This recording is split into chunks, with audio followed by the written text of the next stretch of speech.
Thank you very much indeed for your kind invitation, and thank you very much for your introduction.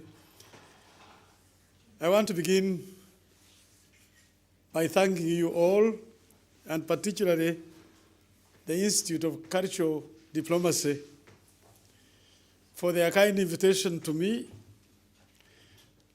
to deliver a keynote address to this forum, to this very important forum, the Berlin Economic Forum 2017. The fundamental issue in what they have given me to talk about is to highlight the economic and social benefits of nation branding as a catalyst for sustainable tourism development and foreign investments. The essence of the question lies on sustainable tourism. The principle of sustainability is a fundamental principle right now engaging in debate at international level, because to sustain means for the present generation to use the natural assets for their benefit without compromising the future generation benefiting from the same. That's the issue. That's the challenge. How can the present generation develop and benefit from the natural assets that we have without compromising the future using the same assets to benefit themselves? So I want to context my discussion today using Uganda as an example. As you can see from the screen, Uganda is strategically located. It is right, if you look at the screen, at the heart of the African continent. And it is bisected by the equator. You have the equator cutting across. This location is strategic. And as a result of this strategic location, we brand Uganda as a country with diverse landscapes that range from sweeping savannas to dense forests, to crater lakes, the banks of the river, and indeed the whole description is right there. It is bound by the Great Rift Valley, a valley that is characterized by beautiful crater lakes. The second largest natural freshwater lake in the world, Lake Victoria, is right in Uganda, as you can see on that screen. And River Nile.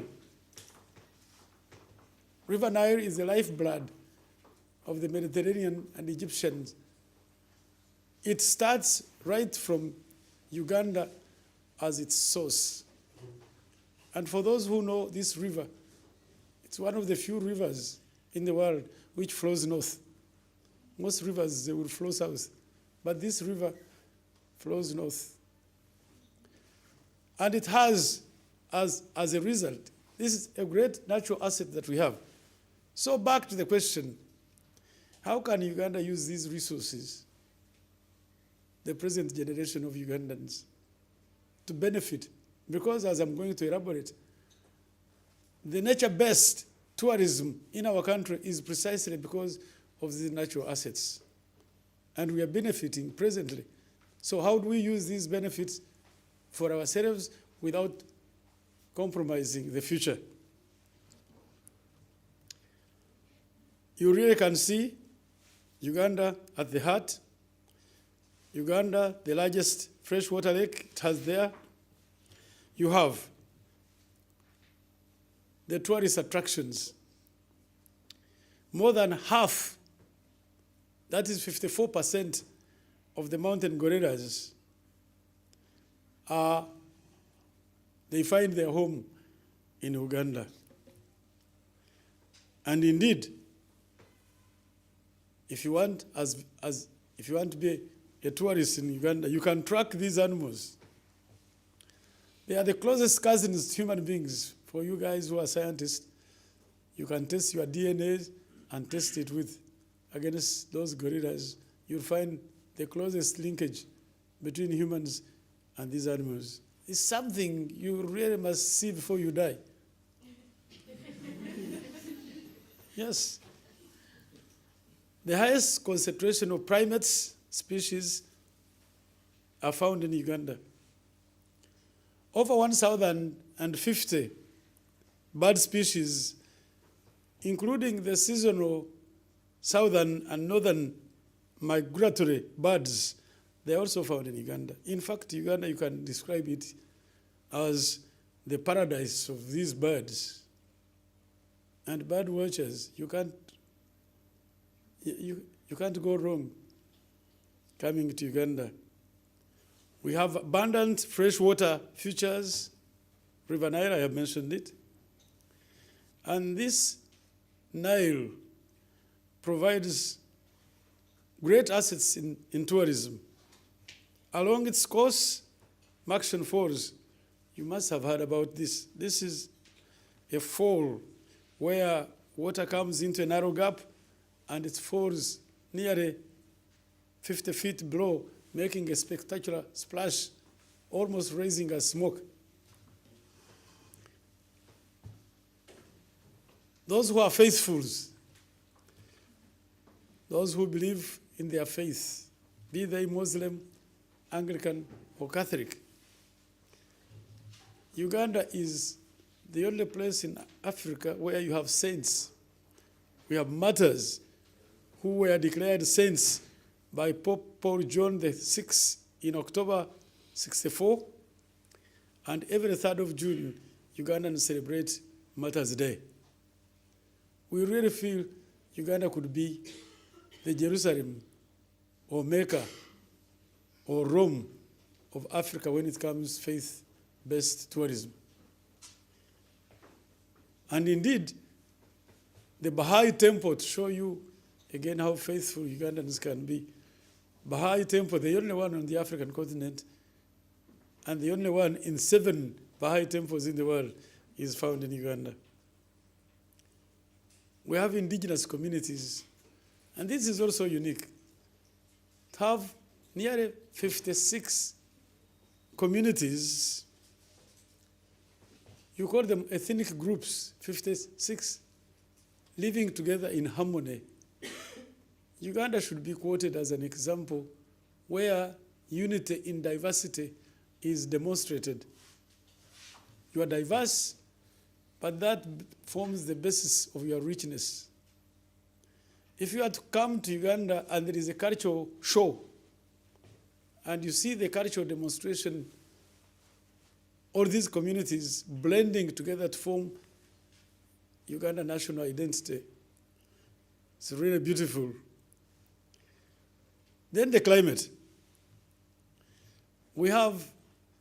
This climate is an asset. We never have extremes. Uganda is right on the equator, as I have mentioned to you, but the altitude is raised high, moderating temperatures. So you have temperatures 65 degrees Fahrenheit or 21, 22 degrees centigrade or Celsius all the year round. If you are bothered by winter, come to Uganda.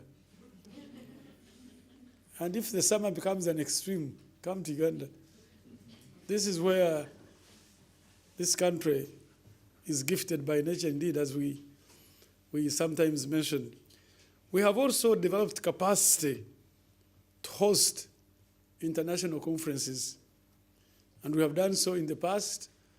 We had the Commonwealth Heads of State and Governments in 2007, and African Union in 2010, and Interparliamentary Union in 2011. These, among others, have been hosted in our country very smoothly. Then, in the event you really want to come, the connectivity and accessibility is quite easy. Uganda, strategically located in the region, and has a lot of connecting flights to Entebbe International Airport. These are available. Kenya Airways is a regional carrier. Emirates is international. Qatar, Brussels Airlines, Turkish Airlines, Gulf Air, KLM, South African Airlines, Ethiopian Airlines, all these fly into Uganda. And we are improving internal flights so that you don't need to, if you are bothered about distances, you can quickly fly out of Entebbe to any part of our country in the shortest possible time. In order to make it very easy, visitors can reach Uganda and obtain their visas in advance by using our online application program, or you can pay cash on arrival, only $50 as you arrive at Entebbe Airport. And that is intended to make connectivity quite easy. Now, on the economic front, I don't want to take much of your time, but at the back of your mind, always the question is, how does Uganda use these assets for its present without compromising the future generations using the same? Tourism industry, we have packages of incentives, and these entail real attractions, whether it is waiving tax on machinery and equipment and plant, creating an enabling environment for investment, providing the necessary infrastructure of water, electricity, internet facilities, one-stop center so that licensing and processing can be done quite easily. And we also want to emphasize, since President Yoweri Kaguta Museveni assumed the leadership of the country 31 years ago, the country has become an island of peace, very solid, very secure. We used to be notorious. People would know us by, Idi Amin. This is something of the past. You can walk in Kampala at night without any fear of insecurity. We are also planning regional airports. We are modernizing our international airport and airfields to support increasing number of flights into the country. Now, the topic they gave me to discuss is to highlight economic and social benefits of nation branding as a catalyst for sustainable tourism development and foreign investment. Just quickly, to brand anything is to identify. So branding is a process of identification. How, what, by what are these nations known? How do they distinguish themselves? If I was to ask, how does Uganda distinguish itself from the rest of the countries on the African continent, as it would be the same question whether they are Germans or French or English or Americans. So nations world over, they are branding, they are marketing themselves. This is a result of competition. For you to compete, you must differentiate. You must be differentiated. You must manage and control your branding, and branding becomes a mechanism for reaching out to visitors and potential investors. And indeed, countries even hire experts to brand themselves. So branding is indeed a collaborative effort, because the country's people and indeed their government, they must combine effort to have that national brand. Their culture, their governance, their economic strategies, their exports, their manufacturing, all these are put together. Innovative nation branding is recognized as a sure way nations must use to differentiate themselves. Emphasis must be put and focused, in our case, tourism. tourism, Uganda's tourism, is the first front for the image of the country. Foreign direct investment, the precursor to it is tourism. The tourists first visit. The moment they visit and the area is comfortable and comforting and assuring, then decisions are made to invest. Consequently, if the topic is to sustainable tourism development and foreign nations' investments, for a country to attract foreign investment, your first step is to ensure the country is attractive to tourists. Without concerted effort, therefore, and coordinated programs, it is difficult. And countries, they are class. For instance, countries like Dubai, Singapore, Qatar, they are exercising innovative branding to enhance their positioning as business tourist hub, regional power. And the whole first class, you arrive in Dubai, you really can see what branding can make out literally of a desert, and you become a world market. Yes, the benefits of national branding are many, and developing countries, for instance, we are pursuing it. Some countries are known by their manufacturers. For instance, the Germans, if you say Benz, yeah, Mercedes-Benz is like synonymous with German. It's a brand. And Swiss watches.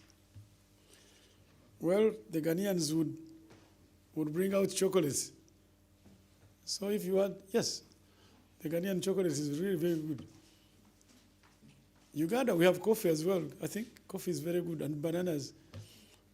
But we have something more. We have gorillas, as you can see. We have the big five. It's fantastic. Now, branding on the African continent, I want quickly to just put this point, because us speaking as a minister in an African government, it is very critical that Africa is understood, particularly in source markets. Sometimes, very many people, I don't want to put questions to you, but many people regard Africa as one country. Yes. You look at this stretch, it's just like one country, but actually there are 54 countries in that continent. They also regard it as one people.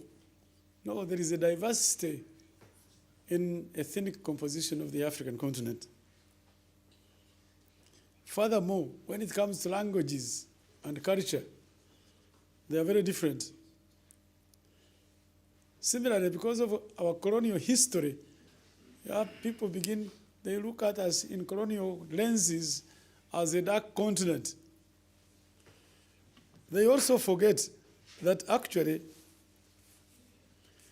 they forget Africa is the cradle of humanity. We can debate this one, but the human beings started in Africa. We can debate that at another level. And the first university in the world of the great empire, Mali, was first university. Yeah, a center of knowledge, Mali. That is also, we can debate that one at different level. All what I'm saying to you is Africa needs to be understood that it is a continent with 54. It is a continent with diverse cultures and people. And I can tell you, just show you how we become victims of this lack of understanding. There was Ebola in West Africa. Ebola outbreak in West Africa. I can tell you tourists made cancellation of booking in Uganda, in East Africa, because they thought Ebola was, Africa is one country. Once it breaks out in West, the East is affected. We had absolutely nothing to do, not affected, not by Ebola, but we suffered cancellation as a result of lack of understanding of this African continent. So we must do everything possible to increase the understanding of the continent as a way of enhancing sustainable tourism development and foreign investment in our continent. Now, that's the African context. When it comes nearer home, regional, East Africa, right now, as a way of attracting sustainable tourism development, we are combining our efforts to become a borderless, meaning one destination. The moment you have a single visa, which we have started, entering Kenya, you can go to Uganda and Rwanda, no more visas required. Just one single visa, just like you have Schengen visa here. We are also having almost the same. Our aim is, again, sustainable tourism development and expanding opportunities and possibilities, making it easier for tourists to increase the variety of attractions that they could enjoy. We are focusing our brand as a region of diverse and exciting options. The brand focuses and shows that we are a bigger region, and literally, as you move anywhere, you have different peoples, different foods, different cultures. The aim is to tap in this wealth of diversity and promote regional tourism. Uganda is, of course, a nation of diversity, reinforcing our brand at the Pearl of Africa. Innovative marketing in Uganda is regaining and repositioning the country. Over the last few years, Uganda is steadily transforming its tourism sector. And the numbers are very clear. We have increased tourist arrivals. Actually, the total of arrivals is about 1.7, but if you want to distinguish tourists, they're about 1.3. And the earnings, foreign exchange earnings, tourism right now is representing 23.5% of the total exports in our foreign exchange reserves. Tourism is contributing nearly 10% of GDP, and it is contributing to employment directly. Anyway, the essence of all these figures which I'm giving you is simply to define the centrality of tourism in our economic transformation, how important it is becoming, and recognize that for the country to transform, tourism must be one of the driving forces in that transformation. Tourism indeed defines the image of the country. Tourism is a precursor to foreign investment. And that's why, in Uganda's case, and indeed globally, really, if you want to understand the centrality of tourism, simply come and visit this Berlin ITB, and you see the human traffic which is out here is incredible. If that can be symbolic of what tourism means, just go to the airport and see the way human movement. You would imagine the whole world is in motion. And that's tourism. That's for us.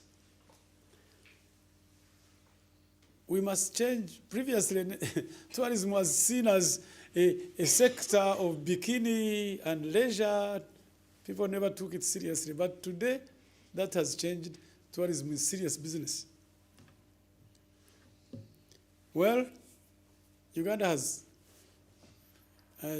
won a number of accolades, as you can see.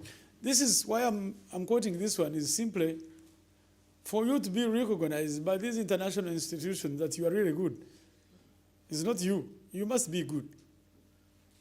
So, Uganda #1 tourist destination 2021 by Lonely Planet. And for you who are familiar with Lonely Planet, this is a reputable institution dealing with, they provide travel guide. To name you as #1 tourist destination for whatever year, you must be good. Mount Rwenzori, incidentally, for you who know Rwenzori, we call it Mountains of the Moon. In 1906, the Prince of Italy climbed it and reached the top. He named the top his mother, Margarita. Margarita is the Queen Mother. And the name Margarita still stands for the top of the mountain, Rwenzori. This is a mountain on the equator with snow. Surely, if you are a student of geography, this would be a wonder. How could you have snow on the equator? It only happens in Uganda. Virunga volcanoes in southwestern Uganda was identified as one of the top 20 places to visit in the World National Geographic. Wind Impenetrable Forest Park, voted Africa's #1 birding site by African Bird Club. The climbing lions. I don't know if I was asked how many of you, how would you imagine a lion? A lion should be walking on its fours, climbing a tree. All these things, you can find them in Uganda if you try. The Chobe Lodge was voted #1 by CNN. River Nile. Incidentally, this River Nile is contentious. So many countries claim that they have its source. I want to settle this argument in this audience. Because if I was to bring back this screen, you would see, let me see whether I can put it back and settle this argument. Yes. If you look, yeah, if you look at this map carefully, Lake Victoria is the big basin of water. So this basin of water is fed by rivers powering its water into this basin. It is also fed by water from the rains from heaven. It comes down in this lake. The lake fills. As it fills, it outflows. The point at which this lake outflows to begin the flow of River Nile into Mediterranean is found at Jinja. Nowhere else. But you cannot claim that because the river, your river powers into the lake and the water from the sky powers in the lake, therefore the source of the river is from the sky or from the rivers where it comes. It must come from where that outflow starts from. If you are disputing this one, we can have this debate. But that's the definition of the source of the Nile.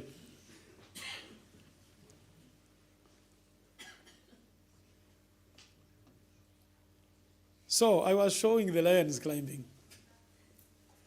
Very unique. Chobel being voted #1 by CNN. And CNN is an international institution respected. You might say they publish fake news, but that is a different story. For us, we respect them. Uganda also has emerged top destination in 2014. Now recently, Rough Guide, this is also a very reputable publication, has named Uganda, ranked Uganda as the 4th in the world, but ranked it first on the African continent as a destination for 2017 that you should really visit. This is 2017. It is indeed an invitation to you, visit Uganda.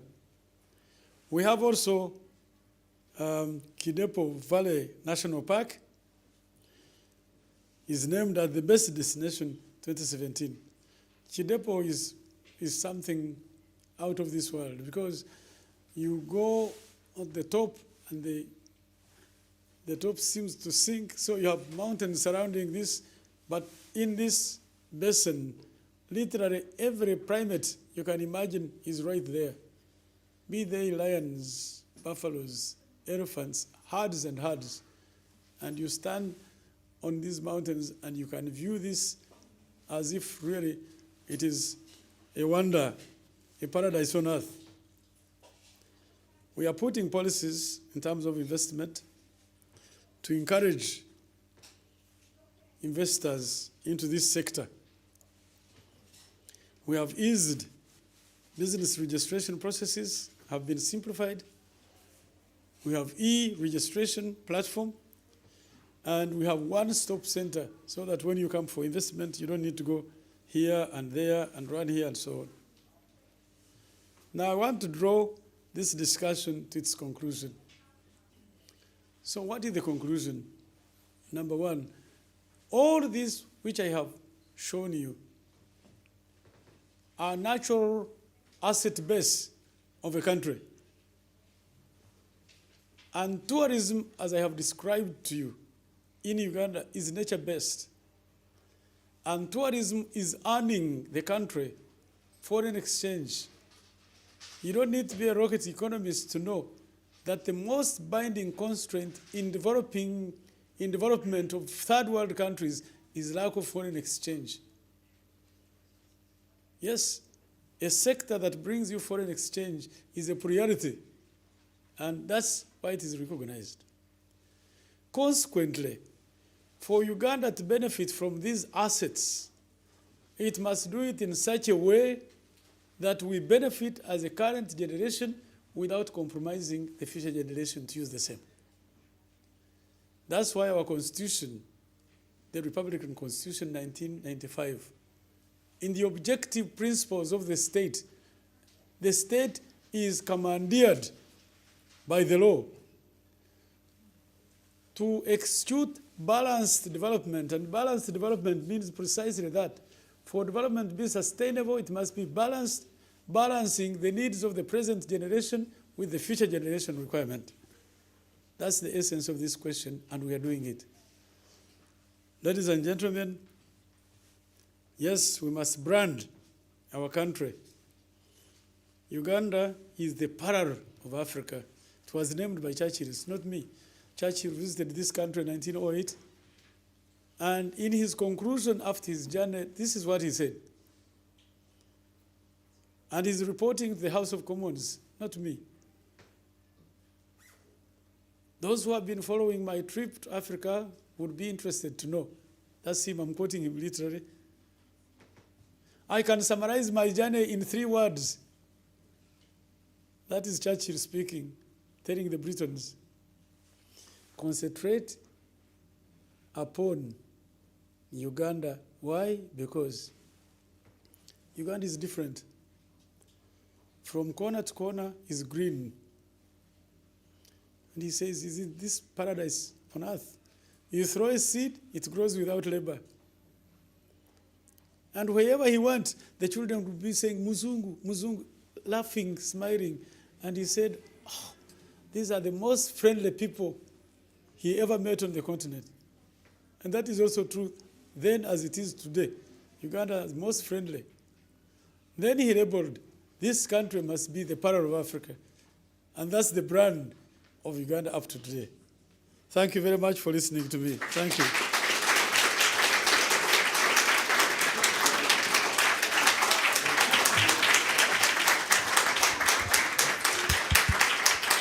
Your Excellency, we don't want to let you relax just yet. Would it be possible to take a few questions and comments from the audience as well? That's, I think, one or two. We have to limit it because, as you may have heard, the cultural performance is underway. They're about ready to begin. But since we have the special honor of the minister himself being here, I think it'd be great to have at least one or two questions or comments. As always, if you could briefly introduce yourself, tell us where you're from, that would be helpful as well. Hello, I am Leah. I'm from Angola and a current student at ICD. And I know that Uganda and many African countries have a local tribe and ethnic group. This is one of the richness of Africa. And for example, in Kenya, they offer as part of the tourism agenda, the visit some of those ethnic groups. From example, the Maasai village we can visit. I was wondering if Uganda offers or also explores those ethnic groups with their local costumes and culture. Is it on the agenda of the tourism in Uganda? Is there another question so that I can answer them? Sure, we can take maybe one more comment or question before we give back the mic. Anyone else? Yes, okay. Hello, my name is Samuel. I'm also an MA student here at the ICD. I was wondering, you mentioned cooperation between East African countries, which I was glad about.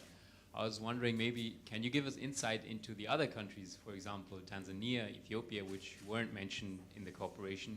What is the issue there? Why aren't they, or haven't they joined the cooperation between in East Africa for one regional destination, as you called it? Yeah. It'd be interesting if you have, I mean, I assume you have the insight in their Yes, opinion, yes, why yes. Okay, Your Excellency, please, if you could respond. I can answer that. Yes, thank you very much. Let me begin with the last one. Yes, in East Africa, there are a series of organizations. There is East African Community with 5 member countries. There is also COMESA, which is Southeast African Cooperation Arrangement. Now, within East Africa, there is what we call the principle of variable geometry. Variable meaning if any number of countries within East African community are ready to cooperate on any issue, they should go ahead. They should not move at the speed of the slowest. They go ahead. When those not ready are ready, they can join. So on the basis of that principle, Kenya, Uganda, and Rwanda made a decision to market itself as one destination. Tanzania was not ready and Burundi was not ready. When they are ready, the door is open. That's the insight, because this principle is there and it is accepted. If we can demonstrate superior gains from cooperation than going alone, then those who are not ready will be ready. So we are working very hard to ensure that this arrangement succeeds. And we hope it will going to succeed. Already, the benefits are becoming evident. That's the insights I have on this one. Regional integration is on our agenda. In fact, our aim is not only achieving common market and monetary union, but a federated East African community. That's one. In COMESA, the same arrangement. COMESA is bigger, but again, the principle is if countries are ready to cooperate, they should not wait for the slow ones. Now, on the question of ethnic cohesion and promoting, just like the Kenyans have Maasai village, we have a whole product mapping in our country. We map the country. We put them even in a cluster. I thought Edward was here. There is I know some Ugandans whom I was going to use the example, but I can't see the guys. You have Busoga cluster. It is a tourism cluster. You have a Buganda cluster. You have the northern region, Karamoja cluster. These are cultural. They are culturally different. And are we going to be, Ambassador, are we going to have a cultural show? Because we have a stand in this Berlin. When are we dancing? Immediately after here? Yeah, join us. That's why I can answer your question. If you really want to see how we promote these cultural identities, and they are united even when they are diverse, come and see what we are going to put up this very evening. Cultures different, but united, becoming a Uganda culture with all these differences united in one. We have them, we promote them, yes. We promote this cultural difference. In fact, our message is unity in diversity. So, it's just like, if I can use this example, if you look at your human body, it's made up of different parts, right? But these different parts join functionally to make one whole you are. Our understanding of our nation building is that we are made of different people, but we are united to make one whole country, Uganda, as a sovereign state. Thank you very much indeed.